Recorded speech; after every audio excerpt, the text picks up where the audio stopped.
Nah, gue tandain tuh semua yang sastra Jawa, nggak peduli apa universitasnya, gitu kan. Terus gue pamerin ke temen-temen gue yang juga tentu saja bocah-bocah SD ya, gitu ya. Ini gue nanti kalau ini gue kuliah mau di sastra Jawa, padahal gue juga nggak tahu gitu. Jurusan naon akan bikin gue jadi apa gitu, belajarnya apa nggak tahu. Gitu.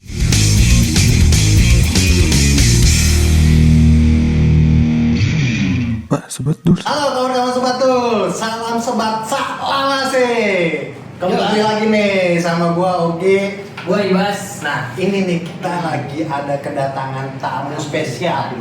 Mana ini spesialnya karena dia nih penggiat budaya, terus juga seniman, akademisi juga loh. Yoi. Karena nih gelarnya dokter, bukan dokter kesehatan ya, Dokter. beda dokter pakai D. Nah kali ini gue mau bahas banyak hal tentang dunia sastra Jawa. Menurut gue dunia sastra Jawa sekarang tuh perlu kita perhatikan nih sebagai generasi bangsa selanjutnya gitu. Siapa nih? Siapa namanya orangnya?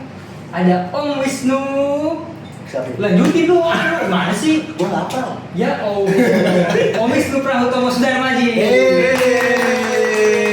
Atau biasa kita panggil namanya Om Tommy. Gimana Om? Kabarnya Om? Gini-gini aja. Iya, gini dalam masih bernafas lah. Amin. Apa nih Om kesibukan sehari-hari sekarang Om?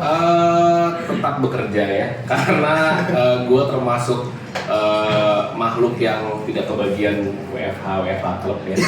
Jadi terus ngantor apapun yang terjadi. Iya benar. Itu aja sih, sisanya ya begini-begini aja. Ya begini aja, nggak ada apa-apaan udah. Iya dong. Nah, kita kan lagi pengen bahas tentang terkait sastra Jawa nih Om. Oke. Jadi, Om. Awalnya Om, apa sih yang menjadi motivasi Om tuh ngambil jurusan sastra Jawa yang notabene tuh sekarang kayaknya jarang ya Om ya. Generasi aku nih sekarang nih kayak ngambil sastra Jawa, ada sih beberapa temanku ambil ada, tapi mungkin nggak sebanyak kayak fakultas lain gitu, kayak ekonomi, fisik, kedokteran, teknik gitu. Itu gimana Om ceritanya awalnya? Oke, kalau bicara motivasi sih mungkin gue dating back ke zaman masih kecil ya, gue rasa ini sebagiannya adalah racun nyokap juga gitu.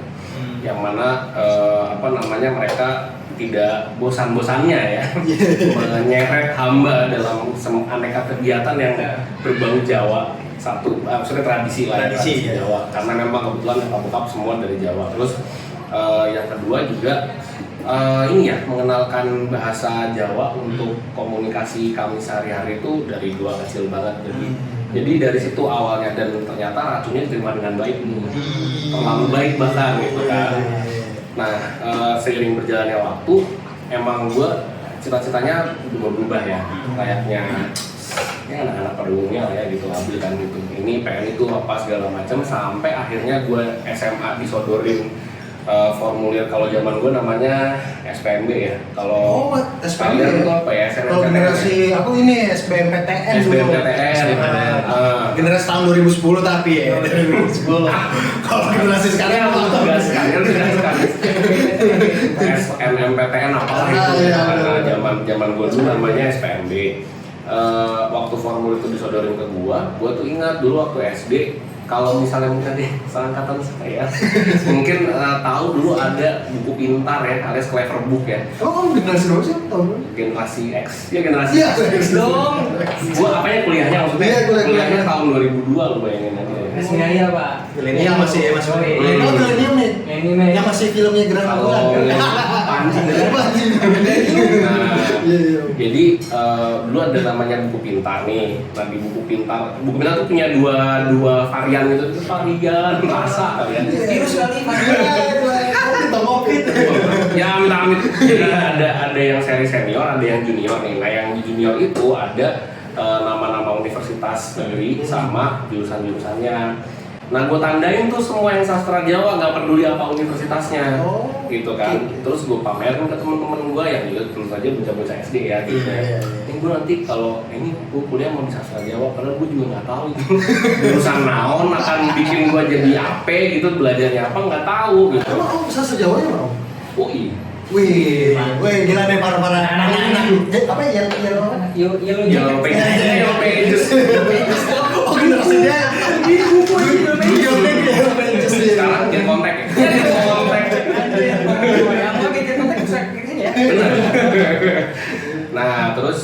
tanda itu. Nah, gue ingat itu pada waktu gue sudah formulir itu. Terus ya udah akhirnya gue pilih sastra Jawa aja deh gitu. Akhirnya gue ujian, pilihan pertama gue sastra Jawa di UI, pilihan kedua gue adalah sastra Inggris Udayana. Udayana di sini. Udayana, papa pergi dulu. Universitas yang pamit. Yang pamit dengan santun ya, pamit dengan santun. Tapi generasi Om tuh angkatan tahun 2002 tuh berapa orang Om? Di sastra Jawa UI. Iya. Alhamdulillah 10 aja. Kita seperti keluarga yang sakinah warahmah pokoknya. Nggak bisa titip absen. Semua ketawa satu absen kelar. Benar. Cuma 10 orang aja yang benar. Nah, yang unik dari mempelajari, memahami dunia sastra Jawa selama Om kuliah tuh waktu S1 ya kita ngomong S1. Itu apa sih Om? Jadi terus terang, gue kan juga masuk tanpa bayangan gue akan apa nih yang mau dihadapi di sastra Jawa ya. Dan gue juga mungkin sama orang-orang yang nggak tahu pada waktu itu sebenarnya apa sih lu belajar bahasa doang apa gimana, ternyata tidak gitu. Jadi kan ceritanya agak teknis nih, waktu gua masuk di tahun 2002 itu Fakultas Sastra UI kemudian berubah nama menjadi Fakultas Ilmu Pengetahuan Budaya. Oh IB ya. Betul gitu, itu benar-benar di tahun gua masuk tuh. Jadi dengan demikian orientasi atau penekanan belajarnya tuh lebih kepada kebudayaan secara luas gitu ya. Nah bahasa itu cuma salah satu unsurnya doang gitu. Oh gitu. Jadi kita belajar sastra juga, kita belajar sejarah juga. Iya, naon semuanya, bahkan seni pun juga dipelajari. Iya. Seni gitu. budayanya juga. Tembang, Iya. copak, terus sudah gitu. Gamelan, wayang. Wayang main gamelan juga. Kalau gamelan praktek gitu, itu di luar kelas. Jadi itu tambahan. Oh, eskul jadi. Gitu. Tapi kita diajarin juga gitu. Di dalam kelasnya ada nih. Gitu. Demikian adanya. Seru juga sih menurut gue. Karena jarang loh ya kalau misal menurut gue tuh kalau sekarang tuh kayak kita belajar sastra Jawa kan orientasinya belajarin kuno nih ya kan, ternyata seru juga loh. Tapi seru Om. Emang tapi seru. Tapi seru Om. Karena kan kita jadi kayak tahu main gamelan gimana, main pewayangan gimana kan kayak gitu-gitu Om. Iya, bisa jago sih nyata kalau mau bahasa Jawa nih jago banget gitu. Kayak gue sendiri gue Jawa pun nggak bisa bahasa Jawa anjay. Tapi gue punya cerita lucu. Aku punya cerita lucu Om. Apa nih? Kalau nggak lucu lu bayar ya? Ya, bisa aja ya, boleh. Yaudah sekarang enak. Ini boleh diminum ya? Boleh, silakan. Sebat boleh. Oh ya baik. Sebat dus. Iya Om, gue tuh punya cerita Gimana? Om. Dulu kan gue kuliah di salah satu PTN di Jawa Timur tapi Om. Nah, belajar bahasa Jawa pertama kali yang aku rasain tuh Om, dan ini ngeselin sih Om. Kan orang namanya belajar bahasa Jawa kayak ngomong kayak saya atau ya maunya saya, kamu gitu kan. Tapi yang aku pelajarin itu pertama kali bahasa Jawa kalau jancuk. Oh, baik. Dan itu diarahkan gini, gigi lo ngomong jancu deh Gi. Tapi ke cewek. Jadi kayak jancu itu diartikan dulu kayak gini, aku nangkepnya gini, Gi ngomong jancu deh, itu kayak hai ke cewek gitu. Dan aku praktekin. Dipukul kamu? Ya dipukul. Ilfil langsung ngeliatnya begini, apaan sih kayak gitu. Rai lucu. Udah bagus nggak ditusuk ya? Iya, dan akhirnya pas tau, langsung ngomong, masuk kontak. Ya ngeselin Om, masa ya kadang gimana ya? Kadang kan kalau kita di dunia pergaulan, tongkrongan ngomong-ngomong kayak gitu kan seru aja. Tapi kan kalau kita ngomong sama yang lebih tua, kan nggak sopan, itu kan nggak tepat. Tapi sebenarnya emang kayak gitu tuh wajar adanya dalam proses belajar bahasa nggak sih? Terutama kalau tidak formal ya, maksudnya karena misalnya kebutuhan kita ada di lingkungan yang seperti itu kan pasti tidak bisa dihindarkan, kita bakalan belajar dari yang kayak gitu-gituan gitu kan. Betul. Nah, iya. Nah, terus berangkat dari S1 tuh Om, terus Om lanjut lagi nih. Itu durasi berapa lama Om sampai maksudnya lanjut nih, udah lulus S1 terus ke S2 magister sastra Jawa juga kan? Enggak, jadi kalau ini gue jelasin dulu ya. Jadi kalau fakultas gue FIB itu segitunya terbalik. Jadi kita nih pembagian berdasarkan wilayah itu berakhirnya di S1. Jadi ini bedanya kami misalnya dengan kedokteran misalnya dengan psikologi yang mana kalau dia nambah levelnya dia akan semakin ngerucut ya. Iya, betul. Kalau kita enggak malah semakin begini. Jadi kita masuk ke bidang ilmunya gitu. Nah S2 itu kan gua ngambil departemennya sastra tapi spesifikasinya adalah filologi. Apa tuh? Filologi itu kajian naskah klasik Nusantara. Yang mana itu juga gua ambil waktu S1 sebetulnya gitu. Oh, sudah ada ini ya kayak ada mata kuliahnya. penjurusannya Oh, gitu. penjurusan ya. Gitu. Nah, gua ambil itu jadi ngurusin ya naskah tahunan gitu ya tulisan gitu. Oh ini ya, yang kita tulisannya begini-begini gitu ya. Tulisannya yang cuma Bisa coba cari deh kayak gini deh contohnya deh kayak gini. nggak ada. Ya, Ini nggak ada. Bentar di layar. Oh, di layar. Kayak Oke, gitu. baik. Kayak gini nih contohnya itu gitu. Kayak Atau gitu. nggak gini ya? Ya boleh deh gini deh. Kanan kiri, baru kiri. Jadi gimana nih sekarang? Tengah-tengah deh. Ya, itu. Itu jadi kerjaan gue dari S1. Nah terus waktu S2 gue pikir ya udah gue lanjutin aja gitu kan. Cuma memang di pasca sarjana itu S2 maupun S3 itu biasanya tugas akhirnya anak-anak itu kembali ke rootnya yang dulu. Jadi kayak gue karena gue jebolan sastra Jawa, ya udah gue ngerjain barang yang memang Jawa. Sementara temen gue yang Indonesia mungkin kalau yang dia filologi dia akan ngerjain naskah Melayu misalnya. Kalau misalnya Inggris dia balik ke karya-karya sastra Inggris kayak gitu aja. Jadi balik ke zaman dulunya rootnya apa nih waktu S1-nya seperti gitu. Tapi ada hal seru nggak om selama S1, S2 dalam mempelajari bidang kesastraan gitu? Yang paling serunya di bagian apa tuh? Yang paling serunya Momen yang paling om ini nih, epic nih. kalau gue sih semua momen zaman terutama S1 ya, terutama S1 tuh gue momen yang menyenangkan karena kan gini, gue tuh dulu mikir gue dari SD sampai SMA udah belajar sesuai dengan kurikulum yang ditetapkan sama pemerintah nih. Gue bodoh dan nggak suka makanya gitu, nggak suka matematik nih, kayak bodoh kan matematik. Tapi harus belajar matematik gitu, fisika, kimia apa segala macam. Gue harus telan semua itulah ya.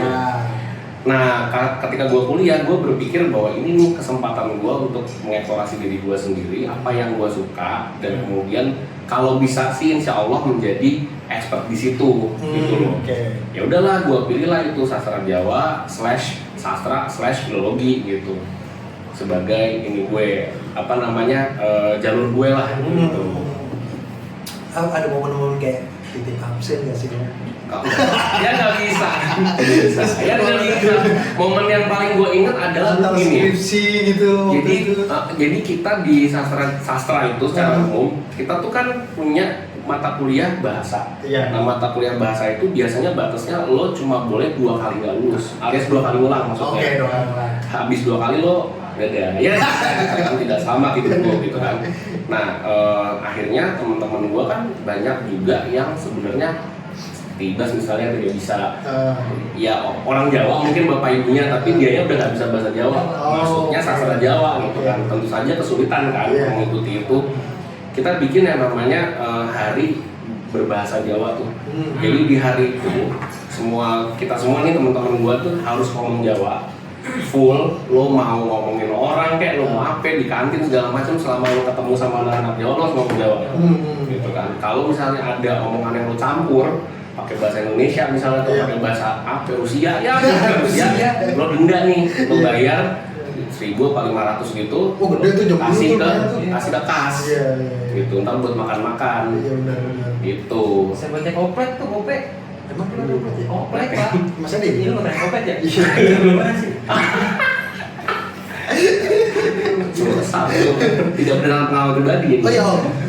Oke inget nih. Anda bener gak sih om kalau misalnya ternyata tuh dalam bahasa Jawa ada tingkatan cara membaca, cara membahasakan mengkomunikasi. Iya betul. Kalau sama orang tua kayak aku aja kan ada yang kulo.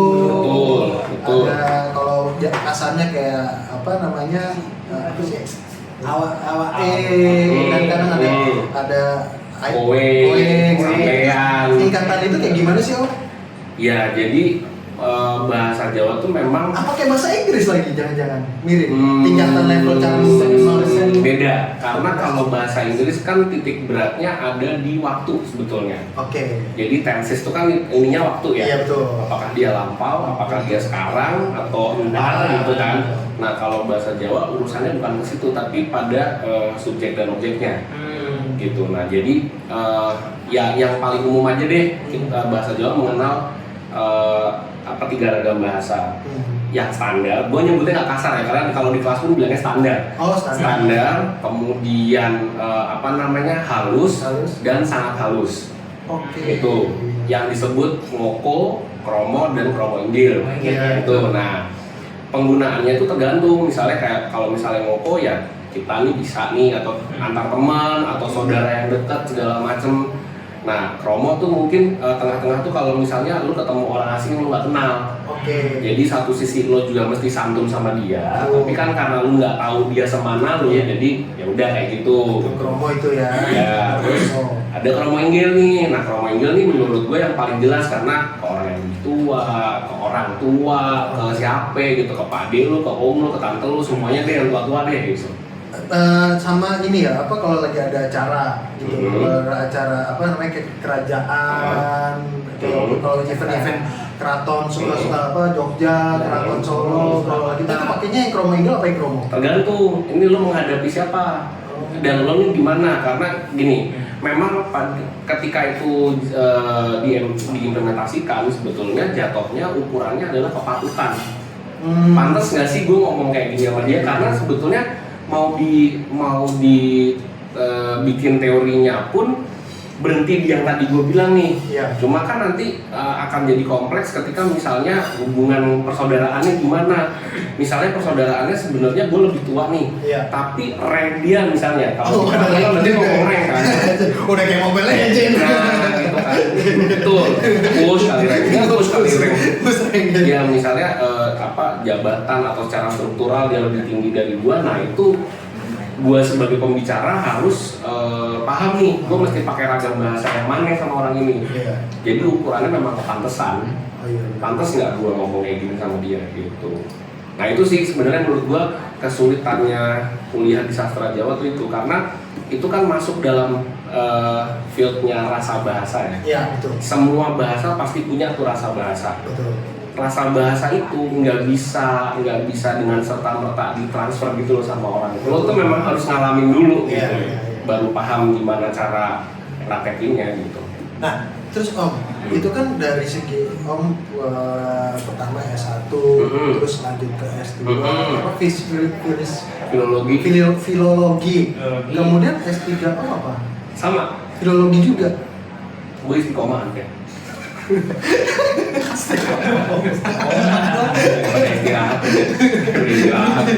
Nah itu pembedanya apa Om? Kan sama-sama belajar filologi di S2 sama S3. Diferensiasinya di mana? Jadi kalau S1 tuh kan sasarannya adalah kita ngerti gimana caranya nge-treat naskah karena memperlakukan naskah itu berbeda dengan kita memperlakukan buku. In terms of bahannya juga beda karena apa segala macam. Dia kan sudah melalui rentang waktu yang cukup lama nih. Jadi nggak bisa nih sembarangan lo gini-giniin kayak buku biasanya. Itu secara fisik.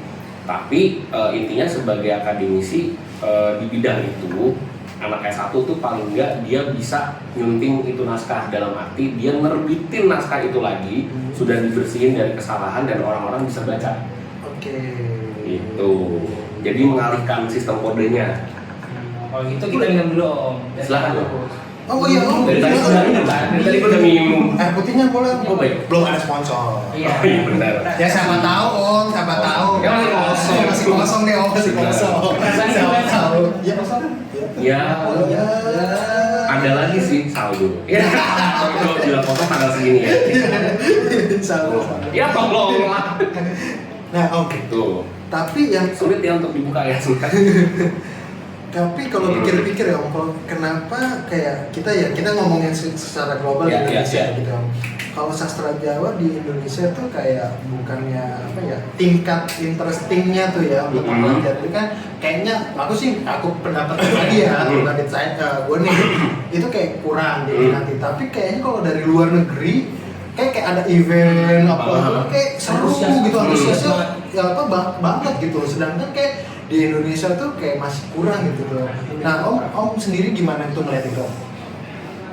Bagus. Ya bagus. Ya maksud gue gini sih, ini sesederhana kayak kita tergila-gila dengan Korean dance, gitu. K-pop, kita tergila-gila dengan ballet, kita tergila-gila dengan piano, gitar dan lain-lain yang tidak berasal dari tempat kita. Kasus itu bisa kita letakkan di situ sebenarnya menurut gue, karena justru karena kita bukan berasal dari tempat yang menghasilkan budaya itu jadi menarik. Tapi di luar itu semua memang penghargaan orang luar secara umum ya, ini gue nggak nyebut Amerika doang atau Belanda doang atau mana doang gitu ya, secara umum memang sama budayanya mereka sendiri udah tinggi gitu. Jepang lah ya, lihat lah gimana kan. Ini Kimuchi desu kan? Boleh nggak? Ya boleh. Takutnya ada adik-adik yang adik-adik. Mau tanya Iya. Beda lagi, misalnya mana di mana itu Kimuchi desu kan? Kok tahu pinter ngomong? Nah iya, jadi apa namanya, gue sih ngeliatnya ini sebenarnya balik lagi sih, karena memang kalau gue bilang ya promosinya kurang, satu itu jelas ya. Yang kedua kalau gue ngeliat saudara-saudara sama sastra Jawa yang ada di UGM, halo UNS, halo juga. Gue ngeliat mungkin karena mereka ada di kota-kota yang memang sentra budaya Jawa, di mereka itu lebih apa ya? Lebih aplikatif dan lebih dapat gitu loh dibandingkan gue yang kampusnya kebenaran di Depok nih. Gitu. Jadi kan apa ya? Vibes-nya kayak kurang gitu. Ya mungkin di kelas lu dapet nih segala kejawaan itu, tapi begitu gua masuk kantin kan bahasanya ya begini. Tapi gitu om ya. bener om, kalau di desa-desa, aku kan pernah ya, maksudnya pernah tinggal di Jawa, maksudnya di Malang gitu ya. Itu di desa-desa masih menghargai om. Jadi kalau misalnya waktu itu kayak di Malang tuh ada namanya bantengan, budaya bantengan yang ngarang. Kayak kalau di sini mungkin kalau di Jakarta tuh kayak kuda lumping ya, kayak kuda lumping itu rame om. Kalau lagi pawai gitu ya turun dari RW mana gitu kan, kayak pawai kita tuh 17-an itu rame.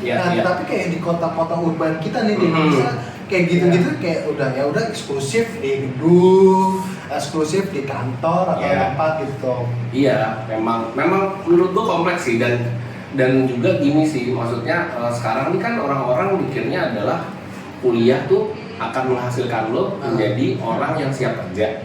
Sementara kalau misalnya lo dari sastra Jawa, lo mau kerja apa bos?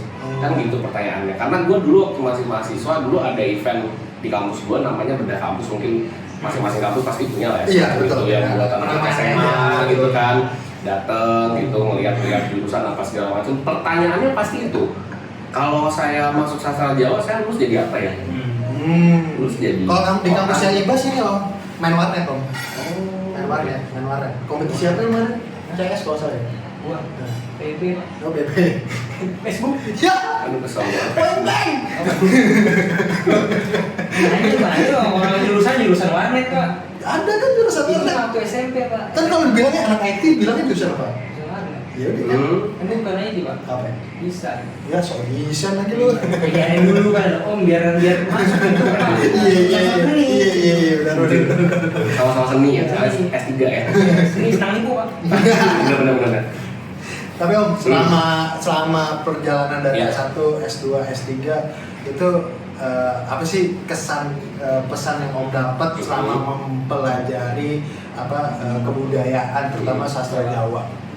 Ya, yang pertama sih menguatkan pengetahuan gua tentang Jawa ya. Pun setelah gua selesai S3, gua nggak bilang gua ahli, artinya gua sendiri tidak berani menyatakan diri gua ahli karena banyak hal yang gue juga masih belajar, dan itu beneran ini gue nggak peres ya, jadi memang banyak hal yang gue nggak tahu gitu. Karena kan spektrum budaya tuh luas banget. Di sini kayak gini, di tempat lain beda, di tempat lain beda lagi gitu. Jadi banyak hal yang memang masih harus digali. Tapi paling tidak satu hal yang boleh gue banggakan adalah gue sudah berani menerima challenge untuk jadi anak sastra Jawa dalam hal ini dari 1 sampai S3 yang mana stigmanya adalah susah nih hidupnya gitu. Memang benar, ya memang benar, tapi tetap hidup kan gitu. Jadi menurut gue memang ketika kuliah itu harusnya lo mencari apa yang lo seneng gitu. Tuh, yang lo seneng bos. Karena kuliah semakin lama semakin mahal ya. Kuliah semakin lama semakin mahal, semakin susah, semakin nggak bisa lulus lama. Ya kan, kalau zaman gue masih bisa 6 tahun, berapa tahun itu masih bisa lah, mahasiswa abadi itu masih bisa. Nah, cuma kalau sekarang kan nggak bisa kayak gitu dibatasin karena jumlah orang semakin banyak dan sebagainya. Nah, kalau misalnya lo udah nggak seneng, nanti lo nggak bisa maksimal di situ pasti. Ada aja gitu. Pun lo selesai dari situ tuh nggak akan bikin lo jadi apa-apa. Gitu. Lo nggak bisa dapet esensinya lo kuliah gitu.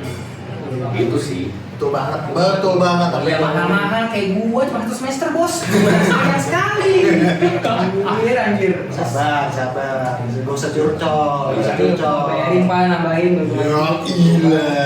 Tapi gini loh, gua sih jujur ya, gua juga lagi lanjut studi di S2. Prinsipnya kalau gua pribadi punya pandangan gini, sejauh manapun lo berada, lo dengan keadaan apapun, kalau misalnya namanya belajar itu nggak ada batas waktunya sih. Asli. Lo bakalan pun dapat pengetahuan baru terus ketika lo belajar dan itu juga membuat lo tuh nambah lagi skill-skill yang lo butuhin dan adaptasi dengan lingkungan dan zaman juga. Kayak Om Tommy, walaupun dia bahas atau memahami sesuatu hal yang sifatnya sastra Jawa nih, pasti Om Tommy itu juga ngerti gitu loh kondisi Jawa kekinian tuh gimana sih. Tapi Om, kalau ngomong ke anak-anak mobil Jawa nih Om, sekarang nih mobil khusus di Pulau Jawa dong, pastinya di Pulau Jawa ya. Itu gimana? Apanya nih yang mana? Ya, maksudnya kondisi sekarang anak-anak muda yang benar-benar turunan Jawa gitu. Beragam ya, artinya begini. Mereka yang hidup di Jawa, bahkan saudara-saudara gue yang tinggal di daerah Jawa dengan kultur Jawa apa segala macam, belum tentu mereka tahu loh. Oke, bahwa sebagai sebuah festivity misalnya ada tradisi A gitu misalnya, mereka ikut di situ. Entah ikutnya cuma sebatas nonton, ngeramein atau apa segala macam, tapi belum tentu mereka tahu misalnya ini acara sebenarnya apaan sih gitu. Ini esensi acaranya naon. Cuman kayak ngikut doang. Ini manfaatnya apa sih segala macam itu tuh, nilai-nilai semacam itu menurut gua, terutama di kota-kota besar ya, kota besar ya, udah nggak terlalu kuat menurut gua.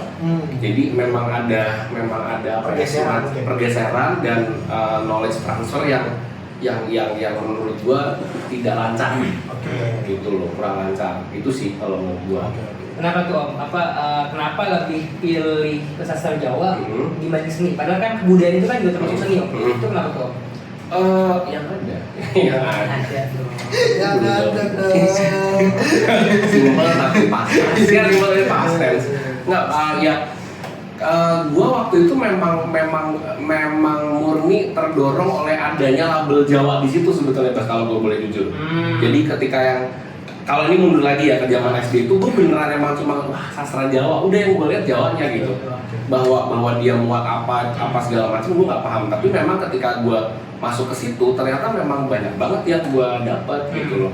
Artinya gini, meskipun gue bisa bahasa Jawa dari gue kecil, cuma kan ketika gue di sekolah apa segala macam kan otomatis bahasa itu kan nggak kepake ya.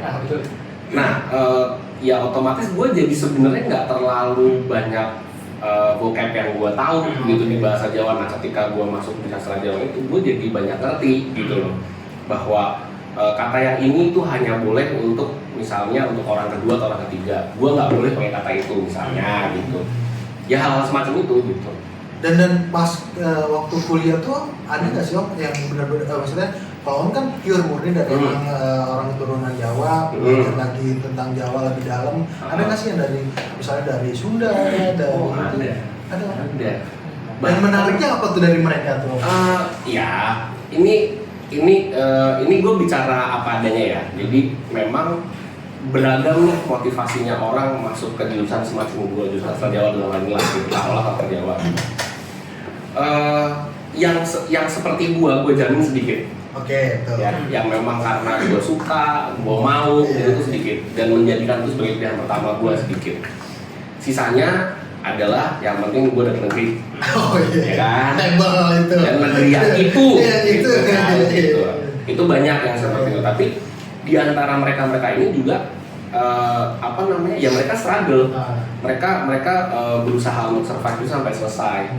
Tapi memang ada orang Manado, ada orang Batak, bahkan gue lupa lagi orang apa ya, Maluku atau mana ya. Tapi itu mereka apa namanya ada kesusahan beradaptasi nggak? Sangat. Tapi itu menjadi dalam tanda kutip tugas gua dan teman-teman yang nasib sekitar untuk bantu mereka gitu supaya mereka juga bisa ikutan lulus sama-sama kita gitu. Ibaratnya kerepehan urusannya Om Tomiela. Betul. Enggak sih. Dibagi sih. Gitu. Jadi gua juga zaman dulu misalnya apa namanya? Ya hafalin berjalan. Iya, kamus berjalan bisa juga ya Om. Gitu. Iya. Translate berjalan Pak. Oh Betul. Enggak ada loh translate tuh. Translate. Oh, Translate. saya mas, susah aja. Gue tadi sini didiemin anjir, lu udah ngomong gue pulang. Nyaut. Nyaut. Mana nih? Lu ngalahin gua masalahnya. Ya udah gue pinggir dah. Dulu repot ya. Gitu kawan-kawan. Nah, Om, Hmm. kalau panjang pasti panjang lebar kita ngomongin bahasa Jawa. Nah, at the end apa sih Om harapan Om nih sama generasi selanjutnya yang benar-benar suka sama budaya Jawa, terus sama yang teman-teman masih belum tahu nih mau milih jurusan sastra apa, kan banyak sastra tuh. Yeah. Dan nanti kalau emang mau minat sama Jawa itu Om bisa kasih Insight deh ke mereka masukan. Gimana Om? Yang pertama, gue mau ngulang lagi yang tadi udah gue nyatain bahwa pilihlah jurusan kuliah yang emang sesuai sama minat lo. Tuh, pertama guys. Kalau sudah ada minat, artinya lo suka, itu udah modal pertama yang akan menyelamatkan lo sampai akhir. Iya, oke. Udah, itu aja. Terus yang kedua, kalau misalnya memang lo pengen masuk sastra Jawa atau apapun lah jurusan yang katakanlah memang absorpsinya atau penyerapannya agak sedikit goyang lah ya di dunia nyata. Lo jangan khawatir karena gue bukannya mau gimana, tapi rezeki itu udah ada yang ngatur. Betul. Pada akhirnya ini bukan soal bahwa lu anak misalnya apa ya, misalnya lu anak kedokteran lu pasti jadi dokter, lu anak AP pasti jadi AP, bukan seperti itu. Dunia kerja itu dunia yang sangat luas, luas sekali aspeknya, spektrumnya luas. Sebetulnya dengan lo kuliah itu mungkin ilmu lo yang lo ambil barangkali tidak bisa dipraktekkan di kerja serta-merta nggak bisa, tapi soft skillnya lo dapet. Cara berpikirnya, cara mecahin masalah itu lo dapet di situ sebetulnya. Jadi jangan khawatir, selama itu sesuatu yang baik menurut gue sama ada manfaatnya. Tuh, dengerin sobat Sebaduls. Jadi lo nggak perlu takut kalau urusan kerjaan, tapi lo ketika lo belajar pahami apa yang menjadi kekuatan lo. Kalau lo ngerti Jawa, lo paham banget betul Jawa, sastra Jawa adalah jawaban. Tapi kalau lo ngertinya ekonomi dan sebagainya, silakan ke ekonomi gitu. Jangan pernah memaksakan sesuatu yang belum tentu itu lo kuat di situ. Lebih baik lo yang kuat di situ lo ambil. Gitu. Iya, jadi lo bisa enjoy sama setiap prosesnya, karena kalau lo nggak enjoy selesai semua. Betul. Udah susah gitu. Oke, gitu aja sobat Sebaduls kali ini. Terima kasih sama Om Tommy atas waktunya, kedatangannya di ngobrol-ngobrol Sebaduls kita kali ini, dan semoga teman-teman dapat manfaatnya apa yang kita obrolkan saat ini. Terus jangan lupa apa Bas? Jangan lupa sebar. Sebar. Jangan lupa follow, subscribe, share juga, komen dong, masuk. Oh iya, kalau mau tahu tentang iya. Om Tommy bisa nih. Nanti follow apa nih Om? Follow The Moskva. Alah, follow apa ya maunya? IG, apa? Boleh. Ini mesti gue sebutin. Boleh Om. IG-nya di apa ya? @wisnu_sudah maju. Nah, itu biasanya kan Om posting-posting tentang budaya juga kan Om? Enggak. Ya.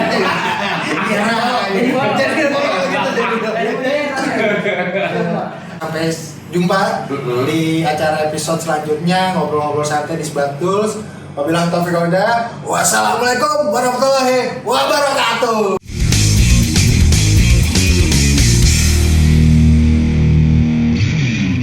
Sobat Durs.